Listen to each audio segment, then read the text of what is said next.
Hi, everybody. Welcome. It's great to have you with us this time. There has been, in recent hours, a manhunt underway in Prince George's County following the death of a mother and her 2-year-old daughter. Nashante Davis, 26, a teacher, was found dead in the parking lot of her condo complex on Palmer Road early yesterday. Her 2-year-old daughter, Chloe, located nearby, also fatally shot. Who would commit such an awful crime? This is the first of several issues we will discuss today. Joining us in studio, Hank Stawinski. He is the acting chief of police in Prince George's County. Welcome, and thanks for coming in. I wish the circumstances surrounding your being here were better, but it's great to have you here. Thanks very much for coming in. Well, I certainly appreciate the invitation.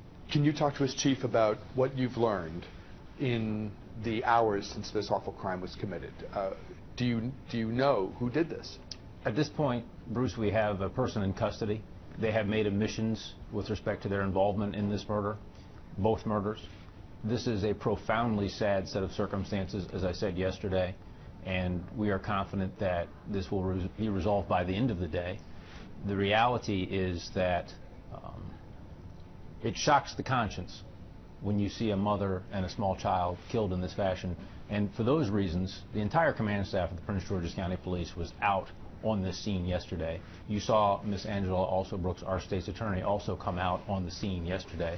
This is something that is not acceptable to the residents, the citizens, the good people of Prince George's County. We're sending a strong message. The police department has worked tirelessly overnight, all night, and we're pleased that we're just about to resolve this case for the community. What, if anything, as you and I talked prior to the noon hour on Wednesday, what, if anything, can you tell us about the identity of the person that you've arrested? Well, we're not prepared to share all of those details quite yet, but I would like to comfort the community and their concerns. This is not a random act. And again, very shortly we'll be able to reveal all of the details behind this crime, this tragic crime. A lot of people have expressed real heartache at the loss of a 2-year-old, a girl with her whole life ahead of her, and a young woman, 26, a teacher, someone who was involved in the community, raising her child, an instructor in the county school system. Yes. This is a difficult loss to come to grips with. 2 people, combined age 28.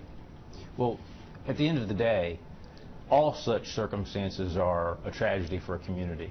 You know, as John Donne said, the death of many man diminishes me, and we all feel that. But this one has resonated with this community. I've had conversations with members of the faith community in the overnight hours. The county executive himself asked me to come down and speak to him about this particular set of circumstances. Members of community groups throughout the county and I have had conversations to reassure them that we are working tirelessly to ensure that these things don't happen. And again, that comes back to the fact that the police department is now a prevention-oriented and strategy-based police department. Yet tragedies like this merely point out the fact that there's so much work for us left to do and so much more we can do so that we don't have to discuss profoundly sad circumstances such as these. You were nominated by the executive to be the permanent chief of police in Prince George's County. How long ago? It's a matter of weeks, a couple of months at the most, I believe. Is that right? Mr. Baker announced me as the interim police chief on January 1st.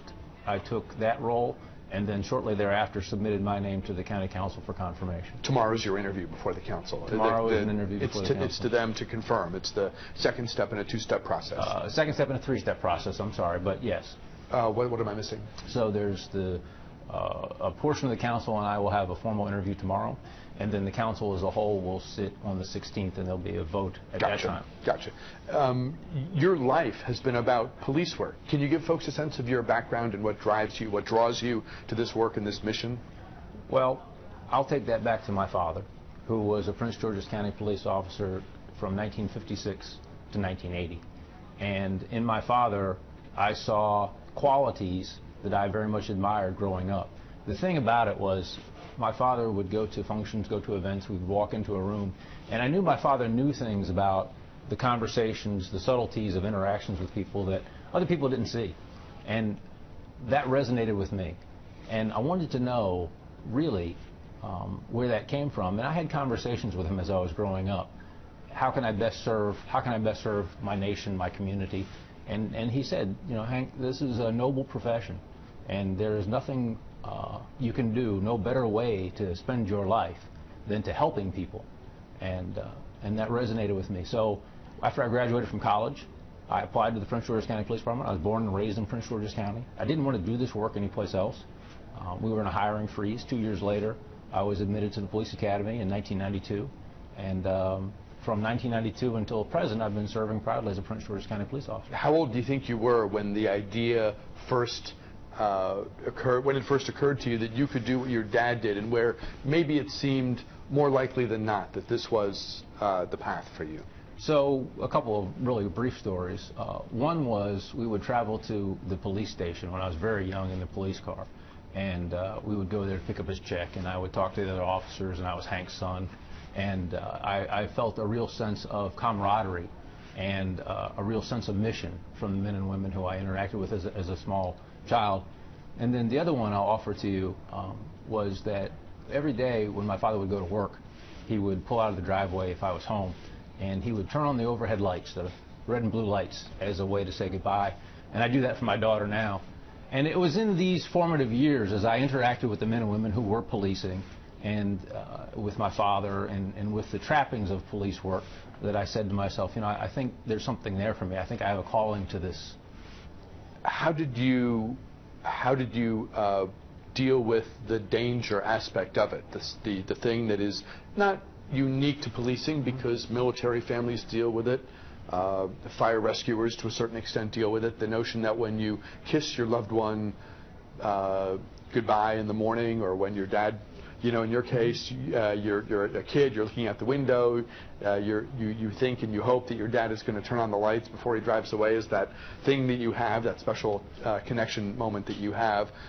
There's a sense for depending on the job, the risks of the job, that something terrible could happen. How did you deal with that then, and how do you deal with it now that you're a police officer dad?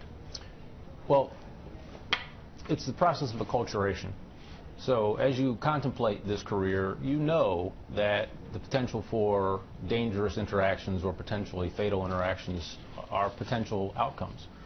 In the academy, my one moment that I can share with you is that we were being issued our body armor. And I was handed a piece of body armor, and it occurred to me, you know, I'm walking into a profession where I need to wear body armor because somebody might shoot at me deliberately. And I said to myself, well, this is where I see my vocation. This is my passion. And I would like very much to serve and protect the community that I grew up in and give something back to the community that has given me so much. And so myself and other acculturated police officers, as I describe them, we don't dwell on it. We don't dismiss it. I'm invested in ensuring that our training and our equipment is proper to the task, fit for purpose, so that officers are safe. And then you just accept that, just like any line of work, there are potentialities. But if you focus on good tactics, if you are cognizant of what you do as you go about your business, then the training that the department provides will put you in a position to succeed. Phone lines open as we talk with the Acting Chief of Police in Prince George's County, Chief Hank Stawinski. If you're watching in the 11 a.m. hour and wish to talk with the Chief, you have a question, comment, or suggestion, as we always like to say, do take advantage of this opportunity. We'd love to have you involved in the conversation this time. To the phones will go in the moments that follow at 703-387-1020. It's the number we've posted to the bottom of the screen. So dial in now or write the number down. Do grab an open line while we have them if you wish to talk one-on-one with Prince George's County Police Chief Hank Stawinski. As I say, we'll go to the phones as your questions and comments come in. Can you talk, Chief, in the moments that we have remaining in this segment about the challenges you and your team faced policing during a blizzard, the logistics, the challenges, the rest of it? Well, in my first days as the interim, I had assembled the command staff, and I pointed out that we all sought promotion and accepted promotion. We all sought to police a very big county, 500 square miles. And so whether we're talking about crime or weather or whatever the issue, the logistics of it are challenging. But each of us has a particular responsibility, and as long as each of us relies on the other to carry out that responsibility, then at the end of that process, we get where we need to be in supporting the community. Were the vehicles what you needed them to be? Yes. Were the challenges what you pretty much had war-gamed? Give us a sense of how life gets turned on its head when everything seemingly is more difficult. The getting around, the getting folks rest opportunities. Where will officers sleep overnight? Do they go home? Do they stay in the station? Can you give us a fuller sense of that? I'm very proud of the men and women of the Prince George's County Police Department. There were demands made upon them that were extraordinary outside of what we just discussed in terms of their day-to-day duties. Many of them slept or went to hotels to sleep so that they could be back on duty to support their fellow officers and support this community. So days without seeing family. Days without seeing family. And in furtherance of that, at the beginning of the storm, we had asked them to be out in visible places along major arteries so that if someone needed help, someone could approach them. They had their overhead lights on. And then as things got really quite bad going into Saturday, we asked them to pull back into the stations for their safety. But we left the means of communication, both through public safety communications and through the direct lines in the stations, if someone needed our help. And I'm very proud of the way they pulled together, supported one another. My chief of staff over there, Major Raftery, made sure that we had additional leased four-wheel drive vehicles because we don't generally get 2.5, 3 feet of snow in Prince George's County. That on top of the four-wheel drive program that we put in place a couple years ago for our supervisors got us through. It was a challenge, but there's nothing that can start that the men and women of the Prince George's County Police Department can't finish, whether that's a blizzard or a tragic event like we had yesterday morning. Talking with the acting chief of police in Prince George's County, Chief Hank Stawinski. We'll take a quick break here. Back, though, with more News Talk right after this.